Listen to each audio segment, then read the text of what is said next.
Bonjour, aujourd'hui on plonge au cœur d'une idée vraiment puissante, résumée par cette phrase tirée de notre document de référence. La souveraineté d'un pays n'est pas une variable d'ajustement. C'est une affirmation forte qui pose les bases d'une analyse percutante sur les relations internationales. Alors, décortiquons ça ensemble. Tout commence avec un scénario choc, une pure hypothèse, la capture du président vénézuélien.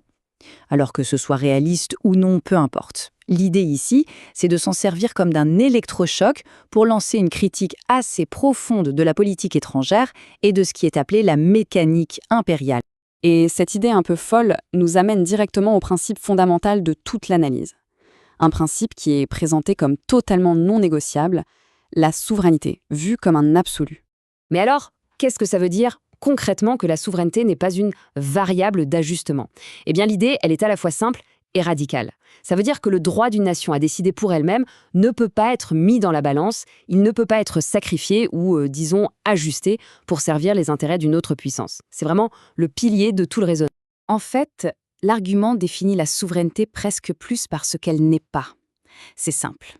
Elle ne peut pas être suspendue juste parce que ça arrange des intérêts étrangers. Elle ne peut pas être effacée par la menace de missiles. Et elle ne peut pas non plus être abolie par un simple décret présidentiel venu d'ailleurs. C'est présenté comme un véritable bouclier contre la loi du plus fort. Parce que selon cette analyse, quand une puissance étrangère s'arroge le droit de capturer un chef d'État, elle dit en fait une chose. Pour moi, le droit international et les frontières, ça ne compte plus. Et dans cette vision des choses, l'Amérique latine, par exemple, serait réduite à n'être qu'une sorte d'arrière-cour, une zone où finalement c'est la force qui fait loi. Et attention, ce qu'on nous dit, c'est que ce n'est pas du tout une idée nouvelle. Au contraire, ça s'inscrirait dans un schéma bien précis qui se répète depuis 70 ans. Une longue, très longue histoire d'intervention. Cette chronologie, elle parle d'elle-même. On part du Guatemala, en 1954, une affaire liée aux intérêts de la United Fruit Company. On passe par Cuba, le plan Condor dans les années 70 et 80, avec le soutien à des dictatures, pour arriver aux invasions de la Grenade et du Panama. L'argument central ici, c'est que, même si les époques et les prétextes changent, la logique de fond, elle, resterait la même.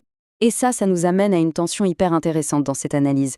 Le décalage, le gouffre même, entre les justifications officielles données pour ces interventions et les motivations réelles que la source leur prête.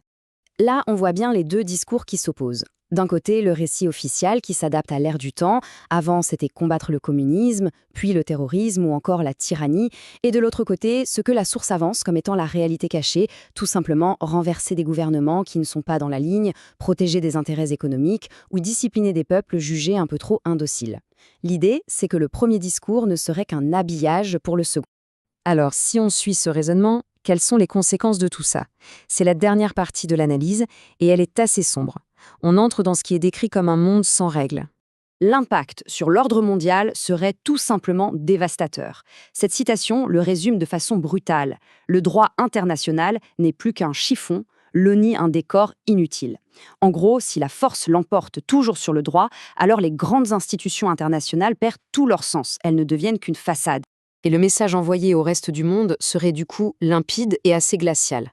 Ça dépasse le cas d'un seul pays, ça voudrait dire que n'importe quelle tentative d'autonomie, n'importe quel écart par rapport à la norme acceptée peut être corrigé par la force. Et cette correction, elle a un coût humain absolument terrifiant. On parle de centaines de milliers de morts. Là, on quitte la grande théorie politique pour la réalité la plus crue. Le texte évoque des sociétés dévastées, des corps disparus, des mémoires mutilées. C'est concret et c'est tragique. La conclusion de l'analyse est donc sans appel.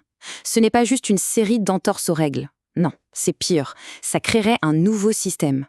Un système où la force devient la loi et où l'impunité est la norme pour les plus puissants.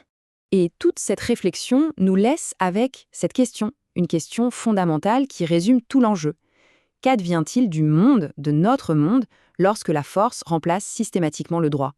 C'est sur cette interrogation qu'on termine aujourd'hui.